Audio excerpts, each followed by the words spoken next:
वेदैर्रचिन्त्य सर्वदेवैकवन्द्यः परमगुरुडगदिष्टः व्याप्तिरस्य नाम निखिलगुणगणार्णो नित्यनिर्मुक्तदोषः धर्मगणो दोषितधर्मानुगुणः नारायणं गुणे सर्ववीरं दोषवर्जितं ज्ञेयं शिक्षार्थ उच्यते।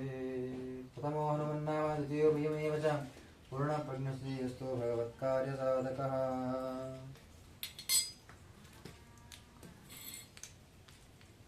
श्री गुरुभ्यो नमः। श्री परमगुरुभ्यो नमः। श्रीमदानंदतीर्थ भगवत्पादाचार्य गुरुभ्यो नमः। श्री वेदव्यासाय नमः। श्री भारते नमः। श्री सरस्वते नमः। श्री वायवे नमः। श्री ब्रह्मणे नमः। श्री महालक्ष्मी नमः। श्री नारायणाय नमः। हरये नमः। श्री कृष्णाय नमः। जन्माद्यस्य यतो अन्वयादितरतश्चार्तेषु विघ्नस्वराट् तेने ब्रह्महृदायादिकवये पुष्यन्ति यं सूरयः। तेजो वारिमृदां यथा विनिमयो यत्र त्रिसर्गो मृषाट् धाम्ना स्वेन सदा निरस्तकुहकं सत्यं परं धीमहि। श्री गुरुभ्यो नमः। हरि ओम। आपादमौलिपर्यन्तं गुरूणामाकृतिं स्मरेत् तेन विघ्नाः प्रणश्यन्ति सिद्ध्यन्ति च मनोरथाः।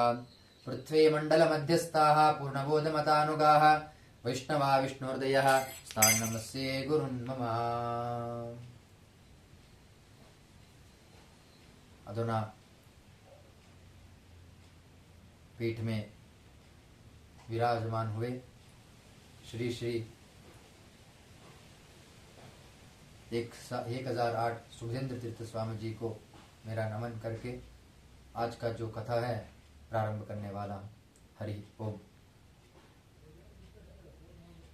प्रथमो हनुमन्नाम द्वितीयो भीमयेव च पूर्णप्रज्ञस्तुतीयस्तु भगवत्कार्य साधकः। खिलवाय स्तुति का नारायण पंडिताचार्य जी जो है वो रचित किया गया खिलवाय स्तुति का ये श्लोक है, प्रिय श्लोक है। हम कल ये जाने थे कि मध्व सिद्धांत में मध्वाचार्य जी का कितना महत्व है, कितना उनका प्रशंस है और कितना उन्होंने हमारे माध्व संप्रदाय को कितना दिया। किसके द्वारा देते हैं? अनुग्रह के द्वारा, ग्रंथ रूपेण द्वारा देते हैं हमको। उनसे लेने के लिए भी हमारे अंदर महत्व होना बहुत जरूरी है, तभी हम शास्त्र पढ़ सकते हैं। आज का जो कथा है हनुमान जी के बारे में अगर हम जानेंगे, हनुमान जी जो है, हम दो नारियां पुकारते हैं, हरि सर्वोत्तम वायु जीवोत्तम। हरि जो है सर्व से उत्तम है, वायु जो है जीव में उत्तम है। जीव मतलब हमारे अंदर जो जीव है, सबके अंदर जो जीव है उससे भी ज्यादा उत्तम कौन है करके अगर हम जानेंगे तो हनुमान जी। इसलिए प्रथमो हनुमान नाम द्वितीयो भीमयेव च पूर्ण प्रज्ञ स्तुतीयस्तु। कल हम मध्वाचार्य जी के बारे में जाने थे, आज हम हनुमान जी के बारे में जानेंगे, क्योंकि तीन रूप जानना भी बहुत जरूरी है। ऐसा नहीं कि मध्वाचार्य जी के अगर हम जान लिए तो हनुमान जी को छोड़ दिया या भीमसेन जी को छोड़ दिया, नहीं, तीनों रूपों का ज्ञान हमारे अंदर रहना बहुत जरूरी है। हनुमान जी के बारे में अगर हम जानेंगे तो आपको तो पता ही है, हर कोई अगर भयभीत होता है, कुछ भी होता है तो हनुमान जी के बारे में जाते हैं, हनुमान जी के मंदिर जाते हैं, उनकी पूजा करते हैं, दिया जलाते हैं।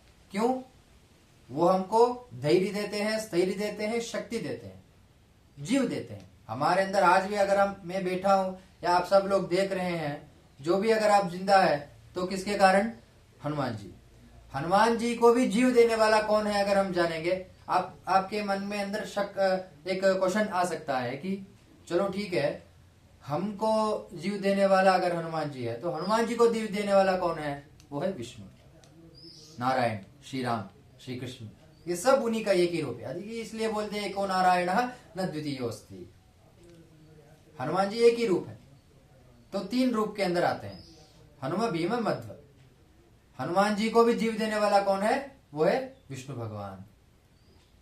बहुत महान देवता है, परशुक्ल त्रय में आते हैं वो, क्योंकि परशुक्ल त्रय का मतलब है शुक्ल शोणित देह। सदा उनके मन के अंदर सात्विक गुण भरा हुआ रहता है, भरा हुआ पूरा। जैसे कि हमारे अंदर 3 गुण रहता है, सात्विक, राजस, तामस। ये हमारा गुण है, तीनों गुण हमारे अंदर रहता है।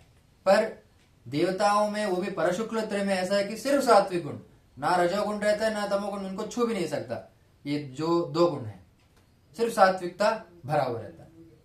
वैसे हनुमान जी में वो परशुक्ल त्रय में आते हैं। परशुक्ल त्रय में 3-4 लोग आते हैं। वो है विष्णु, उसके बाद उसकी पत्नी जो है लक्ष्मी, श्री लक्ष्मी देवी, और उसके बाद ब्रह्मा जी, ब्रह्मा जी के बाद सरस्वती, सरस्वती के बाद हनुमान जी।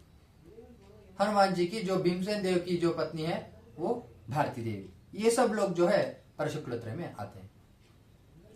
ये सब जानना हमारे लिए बहुत जरूरी है। इसलिए बोलते हैं कि तारतम्य के हिसाब से अगर हमको जानना ही है, तारतम्य के हिसाब से ही हमको जानना बहुत सख्त जरूरी है। हनुमान जी के बारे में अगर हम जानेंगे तो देखिए, वो तो वैसे तो हमको जीव देते हैं। उनकी एक श्लोक है, बुद्धिर्बलम यशोधैर्यम निर्भयत्वम अरोगता अजाड्यम वाक्पटत्वम च हनुमत स्मरणात् भवेत्। वैसे अगर हम सभी फोटो में देखते हैं कि राम जी के नीचे हनुमान जी रहते हैं, परम भक्त है। श्री राम जी ने आलिंगन का उनको भाग्य दिया। हग मतलब जैसे कि हम आलिंगन करते हैं, उसका मौका दिया। भगवान जी सिर्फ एक ही को मौका दिए हैं, वो है हनुमान जी। उसके अलावा किसी और को हग नहीं किया उन्होंने, आलिंगन नहीं किया। इसलिए वो एक महान भक्तिमान है, भक्तिमान व्यक्ति है, देवता है। उनके बारे में अगर हम जानेंगे तो पूरी जिंदगी निकल जाएगी, पर भी उनके बारे में नहीं जान सकते। पर भी 1-2 छोटी मोटी उनकी बात अगर जानेंगे, वही सबसे लिए बहुत इंसान है। देखिए, एक बात है, त्रेता युग में, द्वापर युग में, सत्य युग में क्या होता था? तपस्या करना है तो त्रेता युग में 10,000, द्वापर युग में 10,000, सत्य युग में 10,000, तब जाके भगवान प्राप्त होते थे। पर कलयुग में ऐसा नहीं है। कलयुग में ऐसा है कि जैसे कि आप पूजा में बैठ गए, पूजा में बैठने के बाद आप चरु भगवान के लिए भोग बनाते हैं ना, चूल्हा में जैसे कि भोग बना लिया। जब तक चूल्हा जल रहा है और आपके मान लीजिए भोग बन गया, पूजा खत्म हो गया, मान लीजिए तपस्या जो है वो खत्म हो गया। मतलब ऐसा नहीं कि हर कोई ऐसा तपस्या खत्म कर लेगा। पूजा की हिसाब से पूजा जो करेंगे, जैसे कि महत्व है पूजा, वैसा ही करेंगे तभी आपको जाके पुण्य मिलेगा। ऐसा नहीं कि आपकी पूजा में बैठे हैं, मन कहीं और जाए, यहाँ पे बैठ के कहीं और मन है, मेरा बेटा क्या कर रहा है, मेरी पत्नी क्या कर रही है, माँ बाप क्या कर रहे हैं, या मेरी खुद की, मेरे को वो लेना ये लेना, नहीं। ये कि एकाग्रत से, एक चित्त से अगर आप पूजा करोगे तभी आपका तपस्या जो है वो खत्म होगा। वैसे हनुमान जी जो है बहुत ऐसा किए हैं। उनकी एक छोटा सा वर्णित है महाभारत में, और रामायण में भी ये जो कथा है वर्णित किया गया है। हनुमान जी जो है, राम जी जो है वनवास खत्म करके आते हैं। वनवास खत्म करने के बाद सब उनका पट्टाभिषेक के लिए सब प्रारंभ किया हुआ रहता है, सजा हुआ रहता है। हर एक पूरी जो है अयोध्या जो है सजा हुआ रहता है। दशरथ महाराज जी, सब लोग, कौशल्या जो है, सब एक वेट कर रहे होंगे कि मतलब आ रहे हैं करके।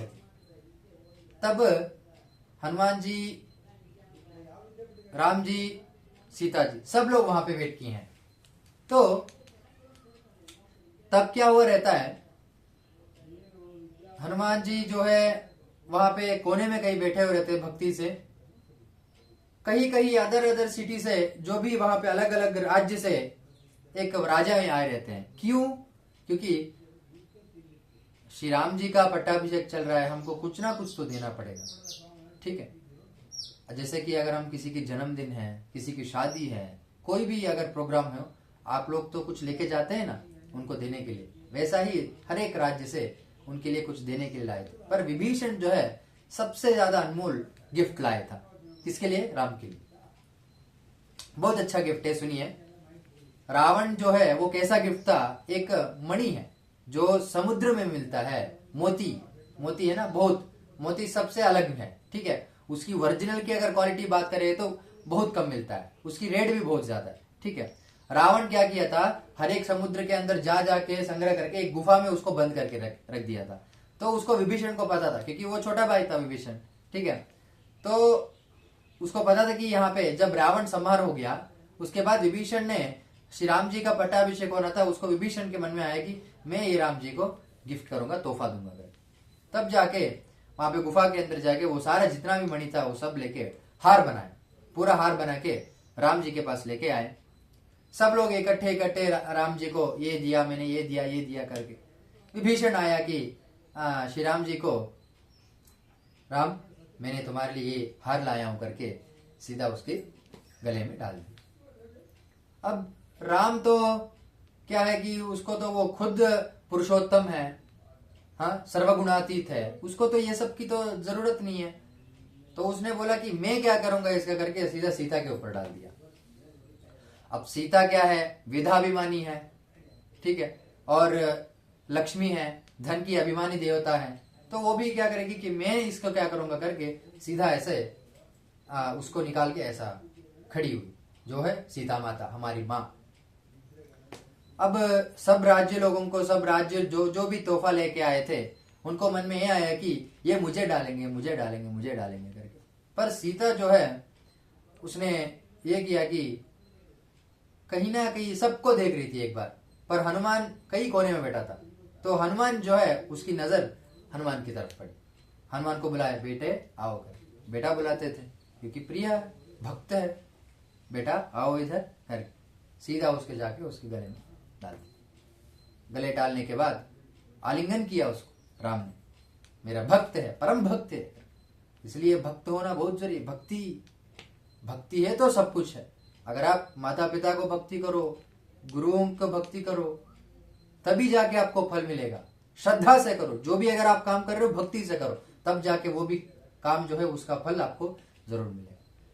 राम जी जो है गले लगाया, उसके बाद बगल में आए तो हनुमान जी ने क्या किया, जो भी मणि है सब उसको खा के फेंकने लगे। सब लोग बोले कि यार इस बंदर को क्यों दिया, ये सब बंदर को क्यों दिया।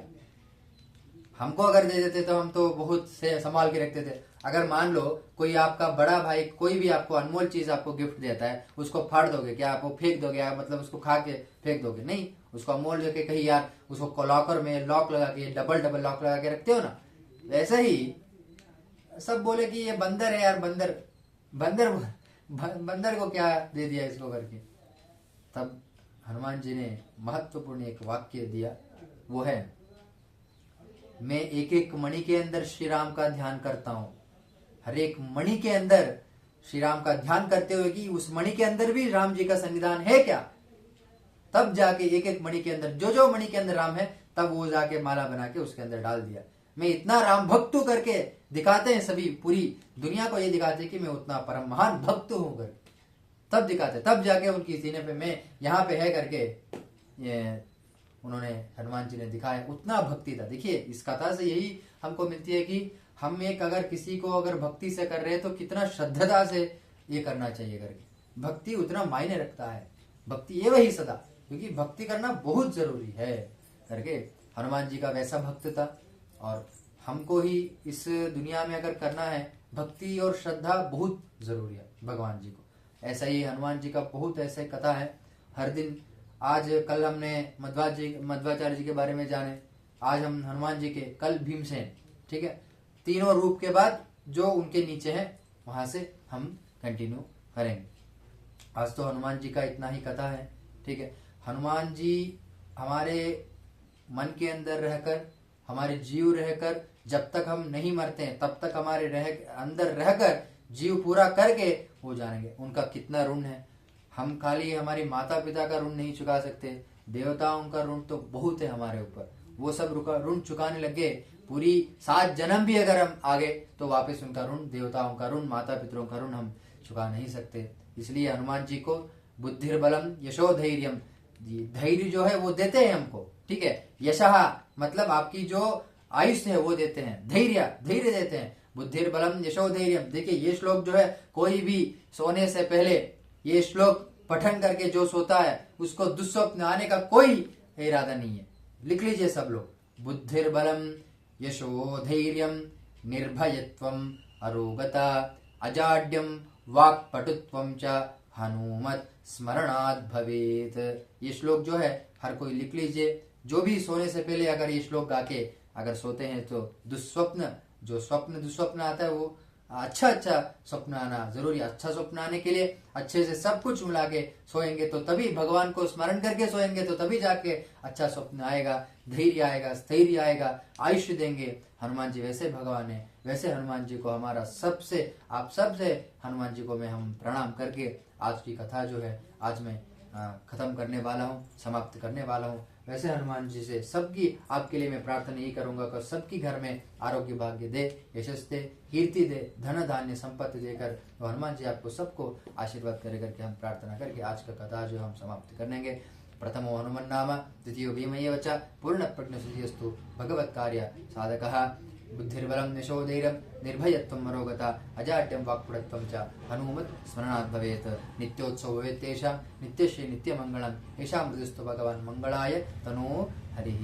समस्त सन्मङ्गलानि भवन्तु। सम्पूर्ण पद्वान् श्री कृष्णार्पणमस्तु, मद्वेषार्पणमस्तु। जय श्री राम।